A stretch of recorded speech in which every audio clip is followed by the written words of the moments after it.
Welcome to next one where we'll discuss weekly issues that has to do with rabbitry, and subsequently we'll be uploading other animals as we progress. And for today we're talking about feeding rabbits, which is something I need to break down because I see people asking, what do I feed rabbits, what do rabbits eat, this and that and stuff like that.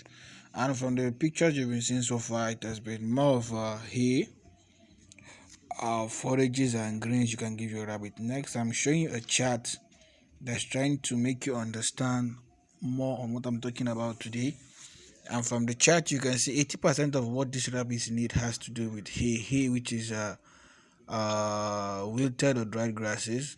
50% goes for green veggies, then 5% for pellets, and the remaining 5% for fruits and treats. Now, for today, I'll be emphasizing more about hay, and subsequently we move on to greens and veggies and like that.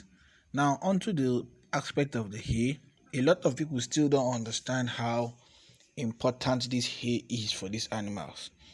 It is very, very important because it helps aid digestion. A rabbit is not like a four-chambered animal that has to regurgitate to rechew the cord for the food to break down. It's just a one way in, one way out. So if it doesn't go down well in the system, it becomes an issue. So now this is where the fiber comes in. Now, I see people saying rabbits can survive on just grass. Yes, they can survive on just grass because each hay or each grass you use for rabbits has its own certain amount of protein content in it. So the protein inside the grass can help sustain the rabbit, but to gain good weight towards those into the commercial aspect is going to be now the downside to it.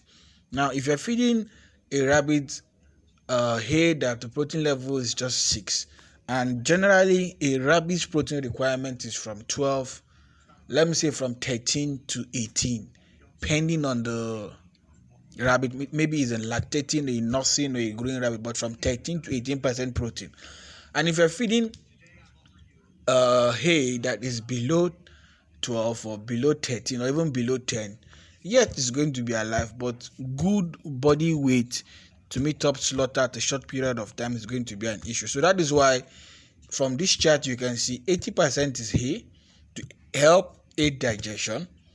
Green veggies will give you good vitamins. Pellets is in balanced nutrition, which will be breaking all these things subsequently as we progress. But back to the issue of hay. Hay is very, very important, and I see a lot of people giving their rabbits just greens and veggies, pellets of fruits, without emphasizing more of hay. Yes, I can understand sourcing for good quality hay is kind of scarce, mostly for we here in Nigeria, and that is why I'll be dropping some links in the description button. People you can call, contact them. They're in the north. They will send you good hay wherever you are, any part of the country you are. The hay will surely reach you.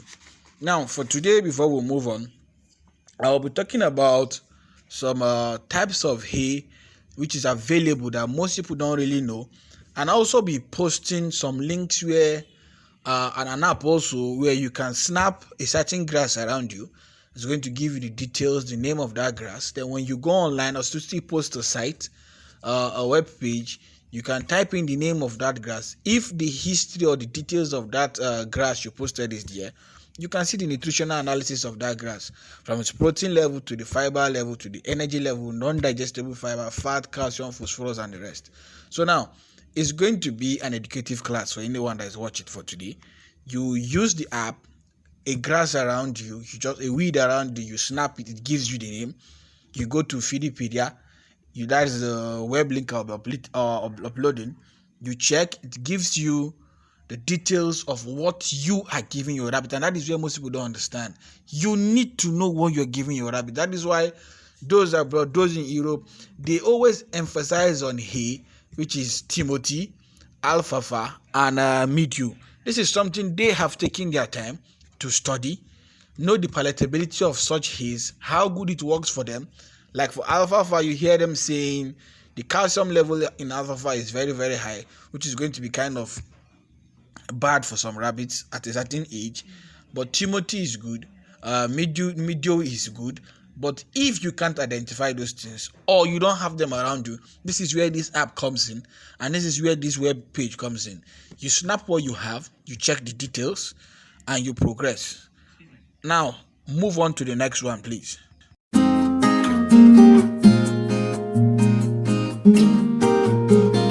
Now, next, I'll be posting a list of grasses from like 1 to 6, which you can go to the web link, check these names, check their nutritional analysis. You know what you are feeding your rabbits. I can't start saying the protein level, the fiber level in these stuffs, but when you go there, it helps you understand it better. You see what I'm talking about. You know what you're feeding your rabbit. All these things are things we have available around us. Now, for the first one is bracharia. It's something that you can get in ABU's area. I'll be dropping the link. They farm them, they harvest them, they sell them in bales. You can get them. The next one is Chloris guyana, which is also called Rhodes grass. Most of these grasses, we have them available. People see them as weed. You can get them, dry them, give your rabbit. The next one is Panicium maximum. Most of them, as you can see, is things we have. Now, with the help of this web page, you can go and check the nutritional analysis and you know what you're feeding them. The next one is Paspalum palicatulum. All these things you can see are grasses we see all around us, but we don't know they eat them. The next one is Penicitum purpureum. Something okay, something very nice. You can use it. Then this one is a popular one we see next, which is Striders procumbens. Is available. Most people have these striders around them. This is striders I plucked from a rabbit. You can use them. Now, what do we use in the farm? This is what we use in the farm. Peanut straw or granite hay is available after harvest when granite farmers are done with harvesting.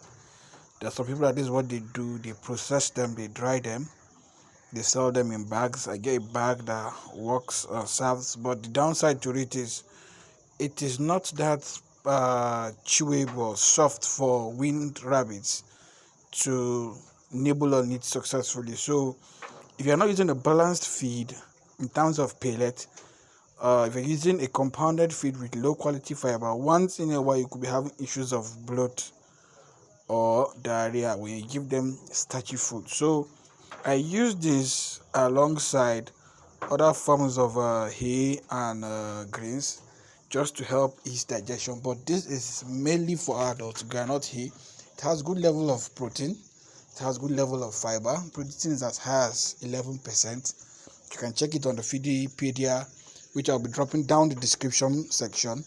I'll be dropping the app you can use to check details. I'll be dropping the web page you can use to check nutritional analysis after snapping any grain or forage you want to like feed your rabbits. So this is what I use in the farm.